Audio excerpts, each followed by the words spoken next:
There comes a point in our lives when peace becomes more precious than proving a point, when healing matters more than being heard, when how you respond says more about you than what disturbed you in the first place.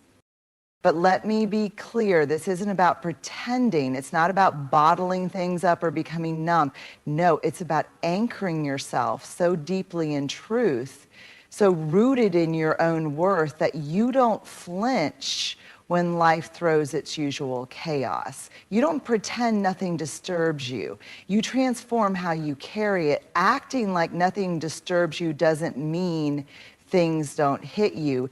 It means you've developed the emotional maturity to sit with discomfort without letting it dictate your behavior. Purpose adds to your life in your brand. It's a summary-mic. When someone provokes you, when life throws a curveball, the instinct might be to fire back, defend, explain, or shut down. But that first reaction is usually not your wisest one. It's your most wounded one. So what do you do instead? You regulate. You pause. You give yourself space between the feeling and the response. That pause is sacred. It's where your power lives. Regulating isn't about dismissing your emotions. It's about honoring them without letting them steer the wheel.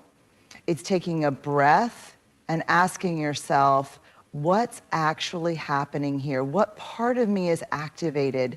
And does this situation deserve my peace, my voice, or my silence? Because sometimes silence is strength. Sometimes walking away is wisdom. And sometimes not reacting at all is the most powerful move you can make.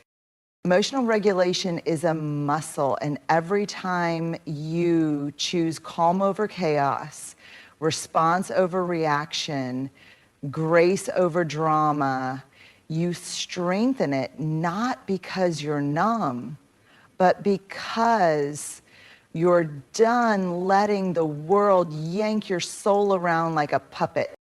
It's not about being unbothered. It's about being anchored, so deeply grounded in your truth, your healing, and your worth that no outside noise can shake your inner stillness. One of the most exhausting ways we abandon ourselves is by constantly trying to explain who we are to people who have already decided not to see us. We waste precious emotional energy trying to be got, trying to clarify our hearts, justify our boundaries, or convince others of our intentions. But here's the truth. Not everyone deserves that access to your inner world. Not everyone is emotionally safe enough to hold your truth with care. And when you act like nothing disturbs you anymore, you're not just holding back words, you're holding sacred space for your peace. And explaining can become a trauma response.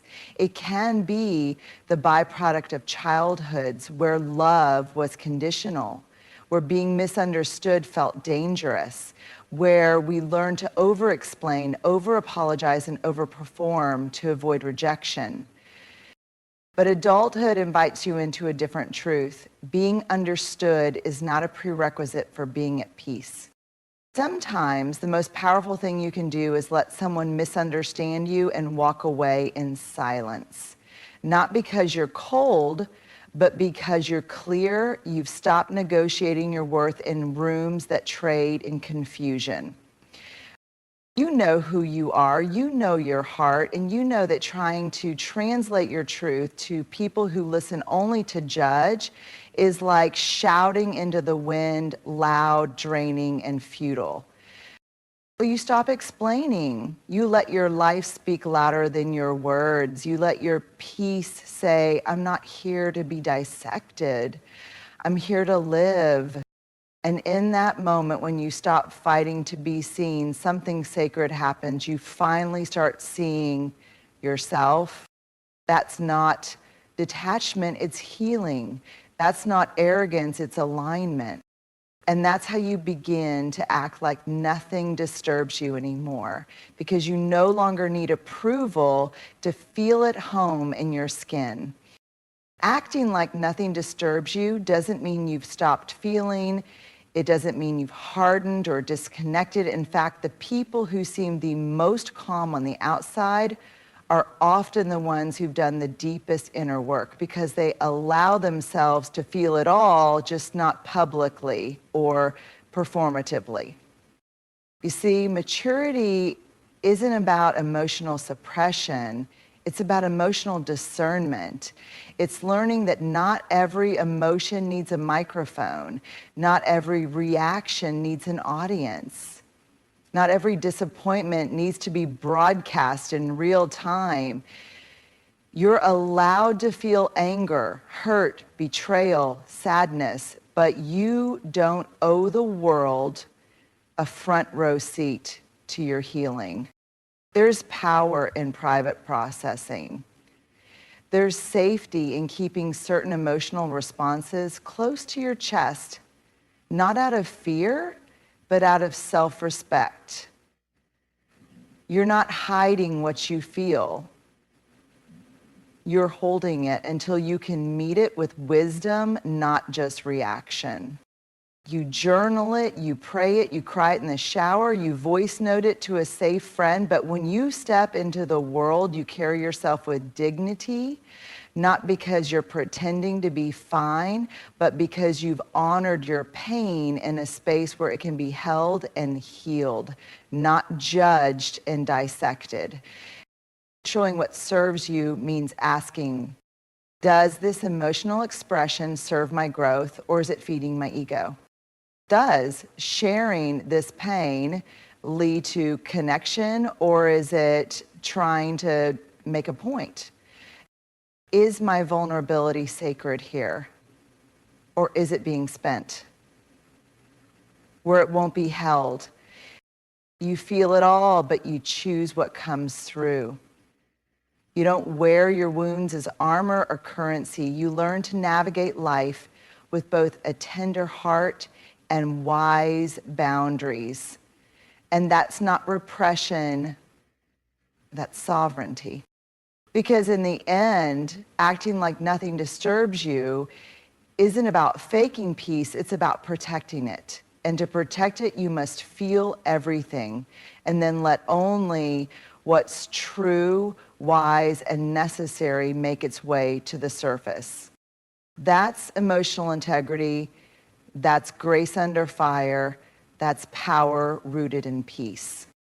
One of the most liberating things you'll ever learn is this: your peace doesn't have to ride on what happens next.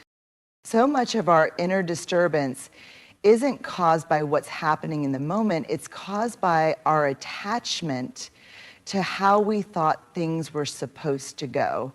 We script outcomes, rehearse reactions, and build entire emotional expectations around situations and people who were never meant to follow our plans. But here's the truth: the more tightly you grip the outcome, the more easily you get shaken by the unknown. Detachment is not indifference, it's not apathy or giving up.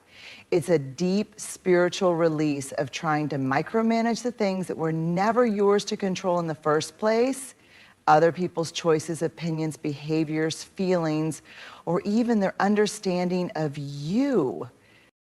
When you start to detach, you begin to understand that your peace is not tied to whether your people approve of your boundaries. Your worth is not tied to whether a relationship stays or leaves. Your value is not tied to the validation you receive from others.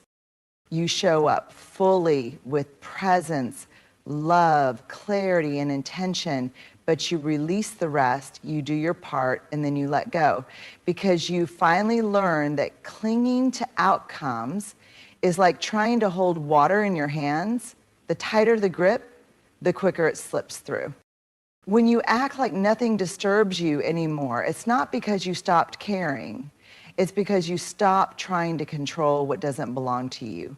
You made peace with the unknown. You made peace with maybe. You made peace with not having all the answers. And in doing so, you reclaimed your emotional energy. You started walking through life with open hands instead of clenched fists. That's what true emotional strength looks like, not forcing outcomes, but flowing with grace through uncertainty. You stop being shaken, not because life stopped being unpredictable, but because you finally learned how to stay steady within yourself. And that is a freedom no outcome can give or take away. One of the biggest lies we unconsciously live under is this is just how I am. But often what we think is our personality is actually an unhealed pattern. What we call just being blunt might be a defense mechanism. What we label not trusting anyone might be an unprocessed betrayal. What we identify as I don't care might actually be emotional exhaustion from caring too much and not being cared for in return. Your triggers, those sharp, fast emotional reactions that flare up without warning, are not the real you. They are wounds that haven't had the chance to speak in safety. And if you don't take the time to hear them, they will run your life from behind the scenes, silently, subtly, and destructively.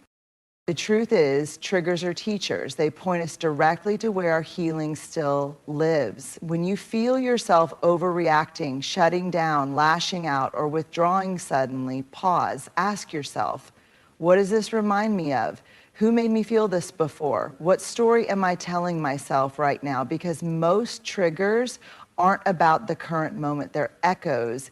And if you want to live undisturbed, you can't just silence the echoes, you have to understand them. When you begin to heal your triggers, something sacred happens.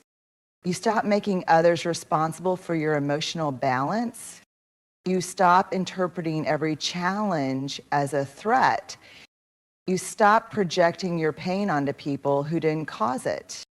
And here's where the real power begins. You no longer react from a place of survival. You respond from a place of self-awareness. You no longer need to explain your every emotion. You begin to own it without shame. You no longer explode. You observe, learn, and release. Healing your triggers doesn't mean you never feel hurt again. It means the hurt doesn't hijack your peace anymore. It means you have space between the wound and the world. It means you can sit with discomfort without turning it into destruction. This is how you begin to act like nothing disturbs you, not because you're numbing your emotions, but because you've taken full responsibility for them. You've cleaned out the wounds so they stop bleeding into every moment. You've become your own safe place. And when your insides are calm and whole, the outside world loses its power to shake you. That's not performance. That's healing in motion. There's a kind of strength that doesn't raise its voice. It doesn't demand attention. It doesn't explain or defend. It simply exists, steady and unshaken. That strength is silence, and when you truly begin to heal, it becomes one of your greatest superpowers. In a world that praises constant commentary, instant reactions, and loud opinions, silence is often misunderstood. People assume it means weakness, submission, or avoidance. But real silence, the intentional kind, is none of those things. It's not about shutting down. It's about choosing what's worth your energy. It's about preserving your peace when noise would only stir chaos. There comes a point when you realize that not every accusation deserves your defense. Not every rumor deserves your correction. Not every trigger deserves your voice. And not every fight is worth the bruises. So you go quiet, not because you don't have something to say, but because you finally realize you don't have to say it to be free. Silence, when it comes from healing, says, I no longer need to win this argument to feel secure. I don't need to perform clarity for someone who benefits from misunderstanding me. I don't need to match chaos with chaos. I'd rather stay rooted in peace. And here's the paradox. Silence doesn't make you invisible. It makes you powerful. It creates space, space for discernment, space for self-respect, space for wisdom to rise where ego used to reign. You learn to sit with discomfort without exploding. You learn to let others reveal themselves in their noise while you remain still in your knowing. This kind of silence is active, it's deliberate, it's deeply alive. It allows you to observe instead of absorb, to respond instead of react, to lead yourself rather than chase others for clarity, closure, or justice. Letting silence be your superpower doesn't mean you tolerate everything. It means you choose when and where to speak with intention. It means you use your voice when it builds, not when it battles. You say more by saying less. So when people ask, why don't you react the way you used to?